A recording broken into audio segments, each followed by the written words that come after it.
Hi, Karen from Quantum Heart Awakening. Let's jump right in and do a Divine Feminine reading.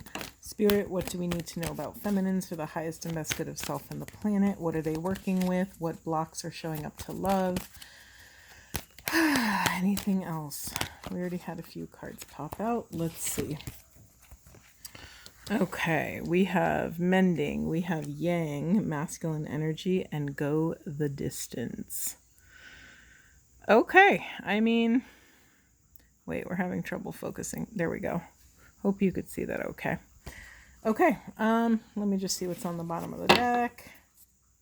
Okay, coming to the edge. Again, this is a false shadow, meaning what you think is being pushed into the shadow is not what it is. What you think is edgy for you is not what's actually edgy for you.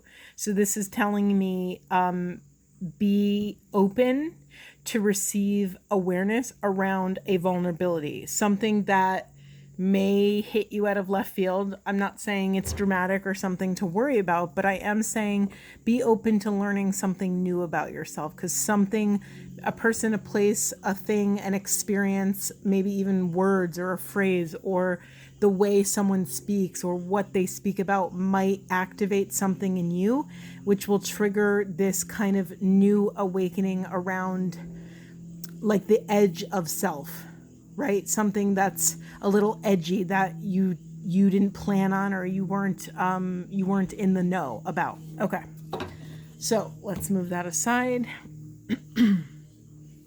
Okay, really obvious, straightforward message here, feminines, is that you're healing something with a masculine, with an external masculine, with your internal masculine, and you're being called to take a step forward. I think a lot of divine feminines on this path have taken a break, right? We've gone really deep for a very long time. Let's honor that the feminine energy has had the wisdom the longest, right? We are the physical conduit that ushers in new souls on the planet. We quite literally birth souls through our body. Let's not minimize the profound nature of this experience, of this duty, of this honor. We are the portal. Just by sheer nature of being the portal, we get the information first. So let's honor that it has been an arduous journey holding all of this profound gnosis and wisdom in a world that has not fully awakened, right? It's like we're the ones that knew the whole time and we're just waiting for everybody to catch up, right? And there's not an ego in that. There's really not an ego in that. It's really just honoring the path of what it's like to be treading water on this ocean of consciousness, right? It's exhausting after a certain point in time. So I think it's totally understandable if feminines have taken a break from dealing with either their external masculines, their internal masculines, or even the twin flame masculine narrative. I get it. Let's honor that that is the natural flow, just like the rhythm and the seasons of the of Mother Nature. We too have our own rhythms that we have to honor. Okay. So yeah, you're being called to the visual I just had is that you're sitting down for tea at a beautiful, like a French bistro. And there's this cute little bistro table with only 2 chairs sitting across from one another. And 1 chair is for you and 1 chair is for this internal or external masculine. You're being called, feminines, to leave a space open for that masculine to open up a dialogue. Remember, this could be internal or it can be an external masculine. So we don't know what this is. Only you will know what that is. And maybe you might not even know. Maybe it's something that will be revealed to you. But you are being called at this junction in your awakening ascension process to take it across the finish line, to go the distance, right? We have this cheetah card with this kind of racing flag card that symbolizes the finish line. So there's something here. Let's honor that, feminines, you wouldn't be called to this higher completion if you weren't able to achieve it, right? This is telling me that feminine energy has reached a sacred, beautiful, critical mass of healing that it can actually hold looking directly in the eye and heart of the masculine, either internal or external. You're going to keep hearing me say that because I'm trying to hammer in people's heads that it's not just the external masculine we're working with. We're not projecting all of our shit onto another external masculine. This masculine is merely a mirror for us to see our own internal masculine. So turn it around and look at self, right? Always bring it back to self. Always bring it back to your side of the street, because really at the end of the day, what's showing up on your side of the street is the only thing that you have control over, right? That we have control over. So again, celebrate yourself, feminines. Take a moment. Let me do a little applause for you. Take a moment to really pat yourself on the back, because if this opportunity is showing up for you, it means you have healed to a critical mass, that you actually have the bandwidth, you have the know-how, you have access to your intuition and wise discernment to navigate these denser energies or previously dense energies. You know, sometimes when we have an old fear, we give it so much power just because of how the past versions of self responded to it. But you leave a spot open for the mystery, feminines. Leave a space open and surrender to the mystery of learning and exploring about self, because you might respond differently than you would have in the past, right? Maybe in the past you would react instead of responding, but you have a critical mass of self-love, right? Our work here is to love ourselves enough to take up enough space so that we can go at our own pace, so that we can access our wise discernment, not anyone else's, but ours. It is unique to us. Amazing message. Very, very clear, feminines. Where do we want to go? Let's get some. Okay, hold on. Whew. That was like a big burst of energy because it was so clear. But honestly, this might be a short reading because that message was just so succinct. Okay, Spirit, what would support feminines in keeping a spot open for the mystery? What would help them confront their inner or outer masculine? What would help them take it across the finish line for the highest and best good of self and the planet? I just got really itchy all of a sudden.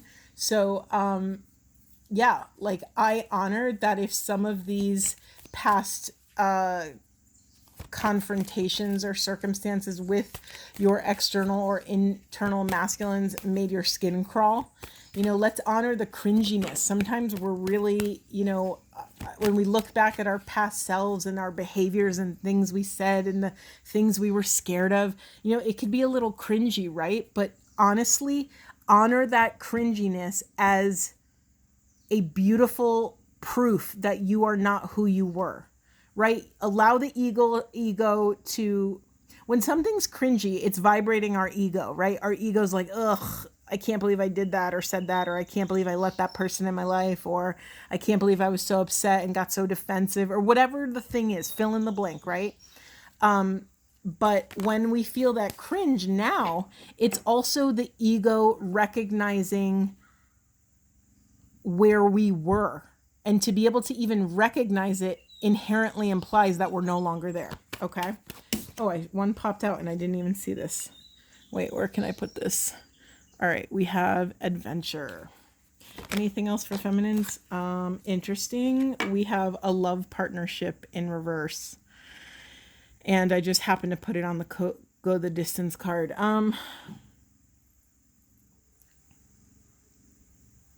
Okay. I'm debating which story. Let me take a sip of seltzer. I don't know which story to tell right now. Hold on. So one big narrative that's showing up for me. All right, feminines who have had so much pain in their lives and had so much adversity in regards to partnerships, intimate partnerships, love relationships. I honor that sometimes when we swing so far, you know, when the pendulum swings so far in the wrong direction, it inherently must swing back, right? And so sometimes the other end of the spectrum looks like writing off partners altogether, writing off relating, writing off, any sort of intimacy. There's a big group of feminines that have taken a vow of celibacy, or I don't want to say a vow, but have initiated the path of celibacy just to give themselves enough distance to heal, to understand themselves, to ask really beautiful, sacred questions. This is an important healing process. The thing that's coming up, feminines, for those that have gone this route of kind of creating a lot of distance. And you know what's funny? This is showing up in the collective a lot. Like even let's honor, like I don't know if you guys have listened to a lot of Jane Fonda's interviews where she's I think she's over 80 right now, and she's been around the block, right? She talks so much about the power of her female friendships. She talks so much about how she never wanted to get married again, that she wasn't good at being married, that, that she loves the intimacy of her female companions and her friends, whereas she hasn't been able to find that same level of intimacy with partners, with love partners. So this is listen, she's over 80, right? So she's been through a few generations and iterations of relating on the planet. And I'm hearing this more and more and more from younger celebrities, from friends. There's people let me be specific, there's feminines on the planet who are choosing themselves and choosing the path of love no matter what, even if that path takes them away from a traditional, conventional love partnership. So there's something here that feminines have reached, again, another iteration of a critical mass of self-healing, that a love partnership may be possible to come in. I don't know what this looks like, but you're being called to go the distance, even if that distance is energetic or archetypal. Maybe it doesn't look like an actual partnership, but maybe it's exploring the parts of self that maybe cut ties with different possibilities on the planet, out of some denser energy, out of pain, out of hurt, out of fear, right? Sometimes it's so scary if we cross our own boundaries or allow someone else to cross our boundaries. And I'm not just talking about love partnerships here. I'm talking about, it's so easy to let a boss cross our boundaries, to say yes when we want to say no out of fear or obligation or some other, dissonant energy, right? It's really easy. And it's really understandable that we might be exhausted and unplug, right? And unsubscribe from the whole, take ourselves out of the equation in order to find peace again.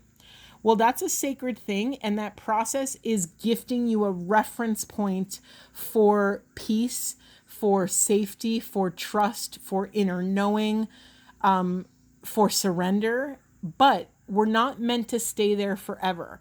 Once you heal, you're meant to go out in the world and confront the edges of your work, right? And then once you get another reference point for some sort of internal work, then you go do that work, right? If someone kind of pushes your boundaries, you do the work of discovering within self what you need in order to open your mouth, speak your truth, communicate your desires, fears, and boundaries, whatever those look like for you, right? We're interconnected beings. We're community beings. We're not supposed to hibernate or hermit away forever. And then I have another little angle of this. I'm hearing Carolyn Mason in my mind. So many people who are walking the spiritual path, like the old school version of this was like someone awakens and they want to leave. They want to abandon their environment around them. Maybe they leave the city and they go to an ashram and they go meditate in silence for 6 months or 10 years or whatever it is. We have reached a critical mass of not needing to do that anymore. Our work, right, our calling, what we're here, our mission, we're here to step into that love out in the world. So we're not meant to run away or to leave our environment. We're meant to go in and change our environment, right? Be the light in that part of the world. Anchor this frequency in that part of the world. And let's honor that we may not have been strong enough or had the access to our boundaries and our discernment enough to be able to do this. So we had to leave. And that's beautiful. That's sacred. It served its purpose in a time and place, but we can't become complacent, right? We have to double check within self. Is how we're living still serving us? Is how we're living still allowing us to excavate a new piece of consciousness, a new piece of self-awareness? If how you're living actually is more so on autopilot and not really gifting you with something, it may be time to explore the edges of your boundaries, right? We have this card again. Like I said in the beginning, like when you might go through the world and discover an edgy experience or an edge of self, and it's not anything you thought it was going to be. So allow yourself to be surprised. Leave some space open for the mystery. Okay, all right. Oh my God, like these messages continue to come up. So we have spiritual career again and our nature, and it's not an accident. I'm putting it on the mending card. So yeah, we are mending the relationship with our natural self. We are mending the relationship with Mother Gaia. This could be on an eco-feminist level. This could be on an eco-sensual, eco-oneness level. This could be on an animal level, like an instinctual. We're repairing our instinctual, primitive, primal, feminine selves. This could be, again, on the spiritual career level, meaning mending the relationship with our natural God-given gifts, right? We all have gifts. It's a matter of what happens, what is revealed when we can tear all the walls down that are blocking love, that are blocking this Christ consciousness, oneness, love, quantum oneness, quantum love. What would show up? We don't know until we do it, right? So this is further promoting this like self-excavation. We are literally excavating somewhere deep buried in the human is the soul, and we're trying to kind of liberate the soul, right? It's funny, would the soul say the opposite? Would the soul say, I'm diving in deep to excavate the human? Maybe. You know, it's that thing, are we a human having a spiritual experience, or are we a soul having a human experience? It's the latter, right? We are a human soul. We started as a soul, and we will return as a soul, right? The body can be destroyed, but the soul can never be destroyed. So there's something here about repairing this relationship with our core higher frequency, with our core highest version of self. I kind of want to see let me see what's in the unconscious. Okay, again, this is another false shadow. We have a reverse card in the unconscious position. So it's a creativity card. It's also a third chakra card. That's our sense of self-worth, our sense of confidence, the way we power the rest of our life, what we think is possible for ourselves, our forward-facing selves, our how we show up in the world. I already said that. Anyway, so what this is telling me is that feminines, do not worry. You will naturally have access to your intuition, and this will give way to new creative solutions on navigating this next chapter of your life. Like, you don't have to be so controlling about it. You don't have to plan ahead and try to, prepare and control every little possibility of what might go wrong. You actually, again, I'm going to keep saying it in this reading, you've reached a critical mass of wholeness and healing that you can actually think and feel on the fly and then take aligned, discerning action. That's not a small thing. That's a really big deal, okay?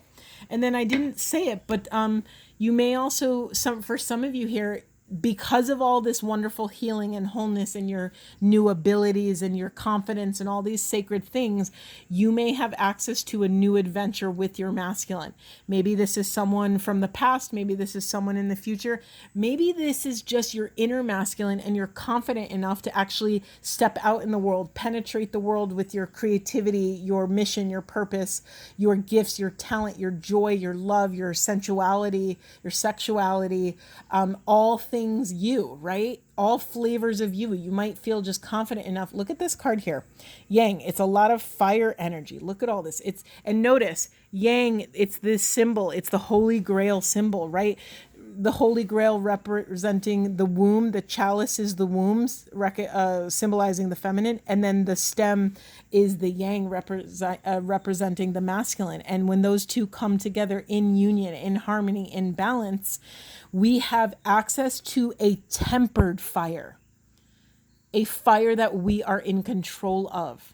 A new beginning. It's a number 1 card, I just realized. We have access to a controlled flame, controlled life force. We know how to inject it. We know how to penetrate with our very, almost like a very precise targeting system. It's no longer like a wildfire that we can't control. We have access to this beautiful, intentional way of showing up in the world.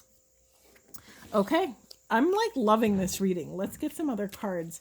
Anything else for feminines? Anything else you want to share about this? About either reconnecting with Mother Gaia, with the Mother Gaia within, or their internal masculine? Anything else you want to share about healing or confronting the parts of self that were scared to step into a love partnership?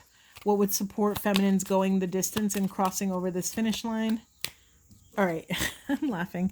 So we have the feminine version of Yang in this deck. For me, this brazen card is like, when a feminine is brazen, to me, their life force is fully ignited, right? They're bold. They're not afraid to rock the boat. They're not afraid to be themselves. They're not afraid to share their opinions, share their fire. There's like a boldness, right, to that brazen energy. And it does have a little Yang energy in it, because when I think of masculine energy, I do think of penetrating the world, right? Like not being afraid to inject their life force into a situation. And then we also have manifestation. So be bold in what you desire out of this life, feminines. Be bold, dare to dream. Like put in the most insane, miraculous, that's not the right word, but the most complex, intricate order with the universe. Like, who cares? Dream big. Like, go for the stars and the moon. What have you got to lose? Put in the biggest order that you could ever dream for yourself and sit back and watch it unfurl, knowing that every order you put in with the universe is being placed, that is being fulfilled. And remember, claim your truth, but don't go back and reclaiming it a million times, like changing it 1,000 times. It's like sitting at a restaurant, putting in an order, and then every 5 minutes calling your waitress back and saying, hey, can I just change that? Can you change it to this? Can you add this? Can you take away? Every time you do that, they have to go back and start over, right? And it takes longer and longer and longer. So really try to sink into self. Meditate, do what you have to do to access that deepest core truth. And that's your order. That's the order you place with the universe. I'm not making this up. We have another creativity card in the unconscious position. So yeah, when you heal your feelings of safety, your feelings of stability in this world, either like home life stability or financial stability, energetic, emotional stability, when you start to heal these things and create a more symbiotic, tempered environment for yourself to feel relaxed, to feel safe, to be able to surrender, that is when your creativity will start flowing through, right? That's when we go from the first chakra to the second chakra. You could even see it in, I didn't even realize, but you could see this beautiful sacred gradation, right? We have red, orange, yellow. We have the root chakra, we have the sacral, and then we have the solar plexus. It's a beautiful, oh my God, what's the word in art when you do the different, the gradations? right? They're different gradations of these power centers, of the chakras. Okay, anything else for feminines? Anything else we need to know? Anything else? Oh my God, this literally showed up in the Surrender to Love reading and it flew off the table. So we have Heart Guardian, love and let yourself be loved. I mean, here's the thing about reaching a critical mass of healing, feminines, is that you now know that all of your parts are lovable, no matter how they screw up, no matter what they say or what they do or what tantrums they throw, all of those parts are lovable. And when you've reached a critical mass of that awareness that all is one, that all is love, then you become braver, right? You become more bold. You become more open to other people sharing their gratitude, sharing their love, giving you this divine feedback, right? Which then further fuels your lower 3 chakras. It's this beautiful self-feeding cycle. Can't believe I'm getting the same cards. We have Sun, enjoy success and happiness. You know, you've worked really hard, feminines. Remember what I said in the beginning, that feminines have been treading the water the longest? You've worked really, really hard. It's time to surrender. It's time to rest. It's time to reflect and celebrate how far you've come. Celebrate who you've become. Enjoy that success of all of that ascension, of all of that evolution, of all that transformation. And then we also have Traveler, move in a new direction in reverse. So yeah, I mean, it's in reverse because I think when you clean up house, it's not time to take new action, right? If we're not meant to take a new action yet, it's because there's stuff showing up on our side of the street that we need to take care of. And then what else do we have? And then we have Night and Be Brave. Oh, wait, was that in the unconscious? Why can't I remember it? Let me just shuffle and see if anything else wants to come out. Wow, I feel like I've talked literally this whole time. Okay, I just had an explosion. I'm not going to take any of them. That is a little crazy. Let's see. Anything else, Spirit? Anything else for feminines? Any last messages? Anything else? All right, we have, this is a lot, but I'm going to take them. We have trust your instincts in reverse. So pay attention to if there's something you have to repair. Is there any more emotional excavation that you're doing? Is there anything that you get to take accountability? Because there might be something blocking your intuition. These are all in reverse. We have be devoted and committed in reverse. We have be brave and honest again in reverse. Medicine Mother, honor your inner knowing in reverse, and healing through the lineage. Yeah, all of these reversals are basically pointing to the same thing, that for some collective here, there may be one piece left that's blocking intuition. What do I always say? I'm going to say it again. I know I already said it earlier in this reading, but the work we're doing is to love ourselves enough, which, by the way, that first step is enough work as it is, right? But this is why it's a simple phrase, but it has so much work behind it. Our work is to love ourselves enough to take up enough space to go at our own pace so that we can access our intuition and wise discernment. So much of this life is learning how to discern what is our natural rhythm in the world, right? It's a very fast-paced world with technology, with AI, with all these things coming down the pike or here that are here actually already.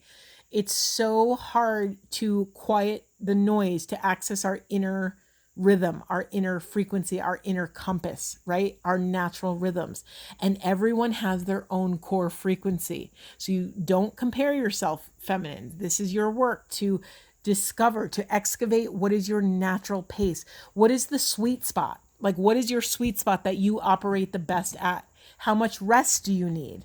How much rest do you need? How much actual sleep do you need? Do you need quiet time in the morning, or can you handle everybody talking to you like right when you wake up or when you get out of work? Do you need some downtime to unplug before you kind of come into the home and deal with all the home duties and responsibilities? Really start to take accountability for your own